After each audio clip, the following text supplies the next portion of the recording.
Welcome to this explainer. Okay, today we are unpacking a truly wild digital mystery. We're taking a fearless, investigative look at what happens when ancient wisdom collides head-on with modern cybersecurity algorithms. We'll be looking at a fascinating case study involving a website called UUCGA.com, and let me tell you, the deeper we dig into the provided sources, the more bizarre the contradictions get. It is a story of a massive digital paradox. One that raises some really tough questions about how automated security systems govern what we can and cannot see online, and more importantly, who is actually responsible when those systems flat out disagree with each other. To wrap our heads around this mystery, we have to start with what the sources describe as the Muhammad Ali knockout contrast. This right here is the absolute core of the paradox. Picture this. On one side of the ring, you have the website's own internal hosting provider. Their internal security scanner, a system called Immunify 360, scans the server and declares it 100% clean, zero malware, absolutely nothing found.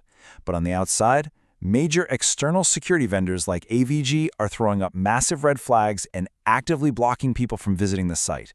So how on earth can an internal server be perfectly clean, yet totally blacklisted by the rest of the digital world?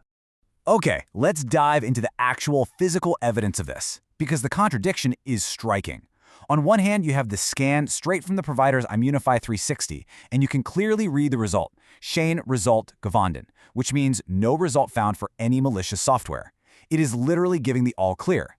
But then, right next to that reality, you have what a normal user actually sees when they try to click on the site using AVG Online Security, a blaring, bright red stop sign warning that the website is unsafe and packed with harmful code. These systems are just completely contradicting each other in real time. Now, to figure out how we got here, we really need to look at the history of the website itself. According to the documents, yes, the site did actually experience a hack in the past. But here's the kicker. The site owners had incredibly strong security and backup protocols in place. They had backups everywhere, not just sitting with the provider. Because of that, they point out that the website literally never went offline. It was immediately restored to a pristine state, what the sources refer to as het branch Hone house, or a spotless house. The internal scanner absolutely confirms it's spotless, but those external alarms, they just won't stop ringing. To really grasp why this is so baffling, you have to understand the website's actual architecture. The creators built UUCGA as a platform for channeled Anunnaki wisdom, and they specifically describe it using the term sterile informaci, a sterile information page. What does that mean? Well, it means it's purely a directory. It's essays, concepts, ancient history, geopolitical commentary. It is fundamentally just plain text and links meant to be read by the visitor. That's it. And what makes these security flags even more arbitrary, honestly, is what the website does not have. The sources make a huge point of this. UUCGA.com has 0 user input forms, no newsletter signups, no donation buttons asking for your credit card, no file downloads. So logically, if a website has absolutely no physical mechanism to collect your data, it is incredibly hard to understand how external algorithms can flag it as a phishing threat. It's like they're flagging a sterile page for a crime it literally doesn't have the equipment to commit. Which brings us to what the sources perfectly describe as die unsichtbare Blockade, the invisible blockade. We know the internal scan is completely clean, we know the site's sterile structure doesn't match the threat warnings, so we have to look outward at the true scale of this digital barricade. Because this isn't just one rogue antivirus program making a silly mistake. We're talking about a completely fragmented ecosystem of automated scanners that apparently do not talk to each other at all. The materials actually provide a virus total scan that proves just how out of sync this global cybersecurity network really is. Now, if you don't know, VirusTotal is basically an aggregator. It pulls in the scanning engines of dozens and dozens of different security vendors. The site owners ran their URL through this tool to figure out exactly who was blocking them and, more importantly, why. And the results of this scan? They're just absurd. Get this. Out of 91 different security vendors analyzed by VirusTotal, a massive 82 of them agree completely with the hosting provider. They say the site is perfectly clean.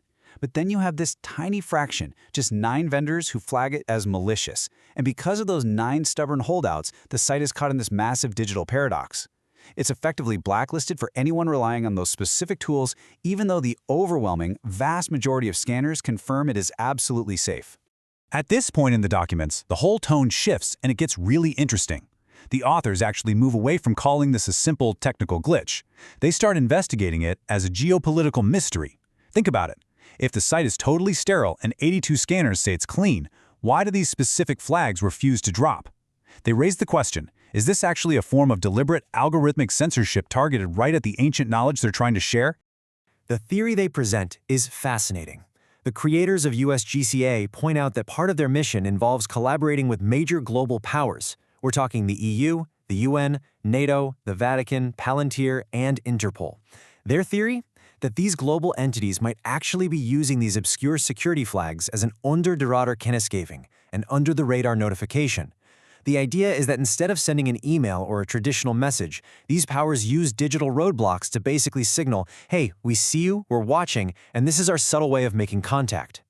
But whatever the real intent is, the real-world impact is devastating.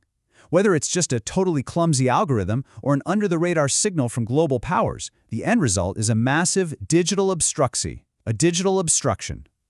The authors make it clear that this invisible blockade is entirely paralyzing their ability to share their mission, a mission of Anunnaki wisdom that they state is literally thousands of years older than Adam and Eve.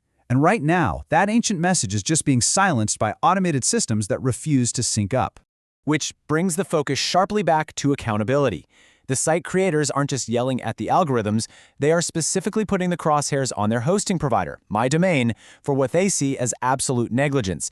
If the provider's own internal systems say the site is completely clean, why aren't they stepping up and actively communicating that to the external blacklists? The sources actually put together this ultimate collage to prove their point, explicitly calling it the Muhammad Ali knockout. It perfectly visualizes their entire argument against the provider. You see the provider's own 100% clean Immunify 360 scan right alongside the global blockades from AVG and VirusTotal.